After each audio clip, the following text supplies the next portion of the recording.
The value system that my great-grandfather lived by seems to be based on hard work, having an appreciation for both himself and his community. Well, living in a segregated Bermuda at the time, his mother was a black maid in a household. His father was a prominent white lawyer. Must have given him pause to reflect. And he decided not to be a victim of his circumstance, but I think recognizing that he was the author of his own story.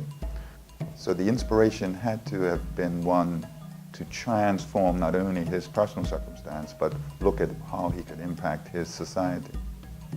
In addition, he went on to be as we said, a important business person, and he used that leverage in organizations like the Friendly Society, the lodge that he was a member of, which was Manchester Unity Lodge, and he was very key in establishing the Opera House as Bermuda's first, and I'm saying Bermuda's first, not black or white, but Bermuda's first facility for theater.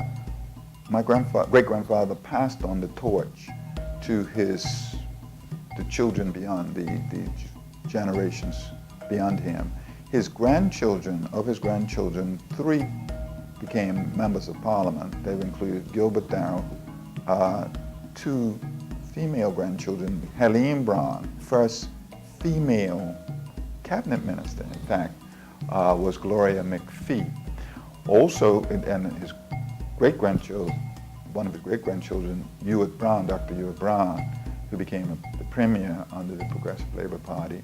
That whole piece about sharing the good, having a sense of independence first. In other words, doing what you got to do, and then those things that bounty that you gain, that you use that bounty to share the good.